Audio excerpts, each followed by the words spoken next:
Wait a minute. So this wasn't an action film? I guess I missed the memo on that.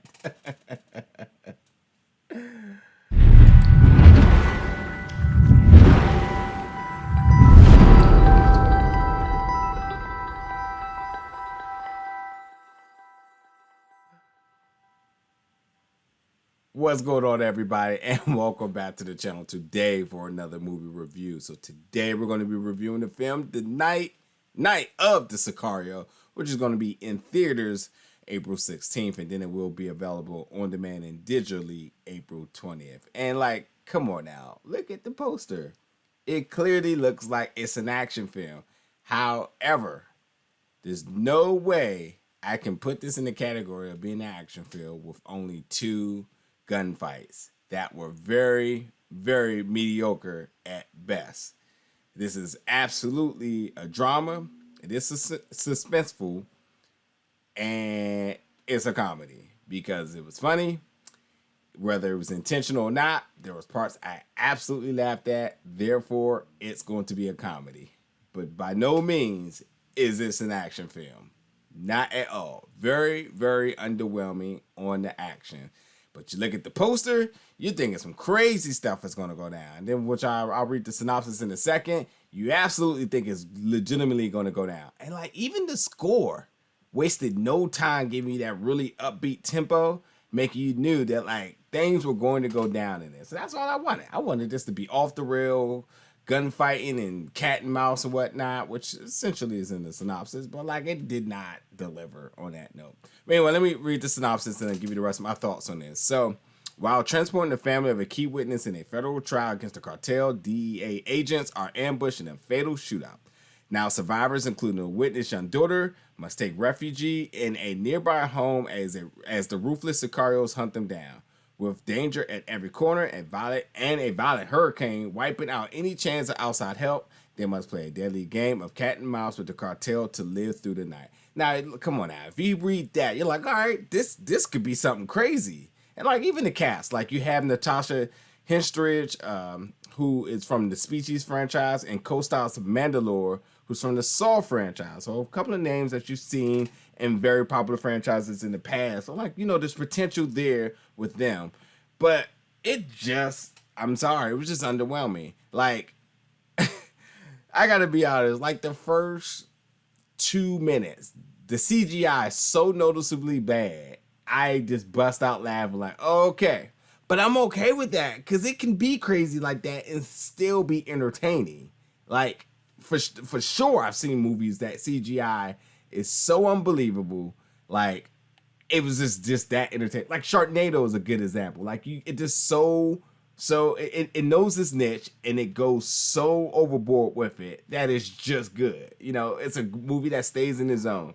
But like, even the first 2 minutes of this film, like it drops you right in the middle of that. It feels like it drops you right in the middle of things. The tempo of the score is up high, is really upbeat, and like people are already on the run. So you're like, all right, things are getting crazy. Then the first gunfight happened, and you're just like, all right, noticing the CGI because you want to notice if this is going to be rated R, PG-13, based on the blood splatter and all that other stuff. It is rated R, but they played it so safe with everything. Like, there's by no means no gore, and there's absolutely no crazy anything in regards to that initial gunfight. So it set the tone for me, like, all right, it's going to be right here. It's not going to oversee anything. It's going to be right here in the middle. And it never, ever came back to that level at all. Like, there was no other significant moments in regards to action in this film. Now, I turn this to the acting now. Now, Natasha character, who is the owner of the house, which is basically a senior living home that she's running. She's your lead here, one of your leads, and like she does what she's supposed to do. However, there's one issue with it.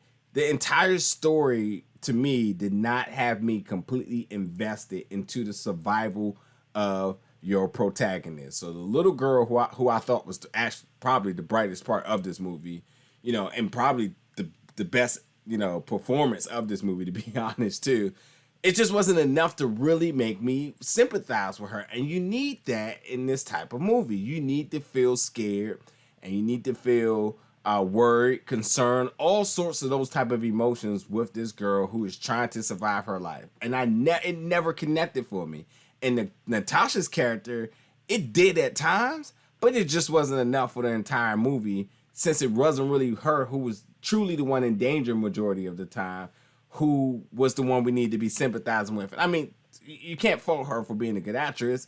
It's just the idea that you really want to be super invested into the little girl because everyone wants to protect the kids. That's how I feel about that.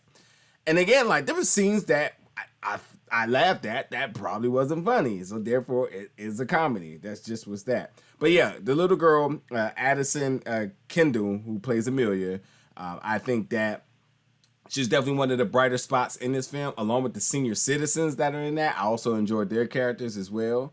But yeah, for this to be a hostage situation, and they're pretty much, trying to survive, it just didn't have that heart to really make the viewers connect with it.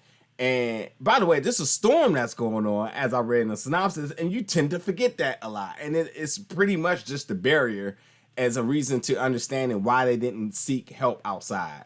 So, like, I get it why it's there, but also you thinking like, all right, well, could this have been done another way? You know what I mean?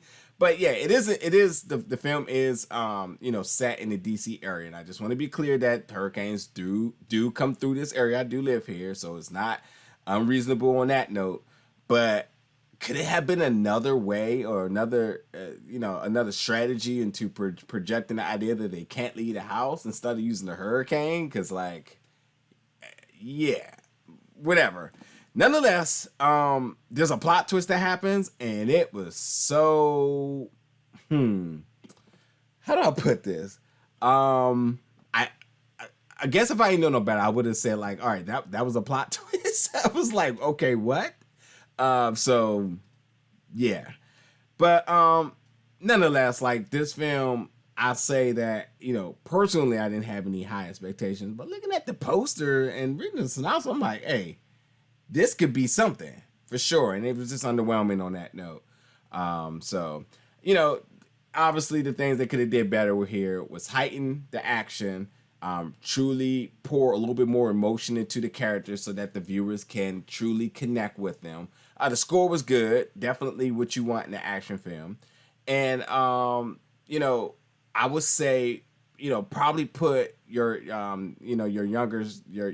younger cast members, put her in a better spot to probably aid her just a little bit more in this. Because again, just being a newcomer and an up-and-coming actress, I thought she did a good job, but I definitely think they could have used her in a way that probably could have really been the emotional value in this film to really make people really connect for her safety. Because again, that's how you make, viewers investing into it. That's how you create the drama. That's how you create the action. If it's a horror film, that's how you create the horror. You got to get your viewers wanting to see the safety or the demise of your character, and that just wasn't there. So, but anyway, this is Night of the Sicario, again, in theaters April 16, on demand digital April 20th. Let me know in the comments, folks, you're checking this out, and as always, stay tuned for more reviews. Thank you so much for watching, folks.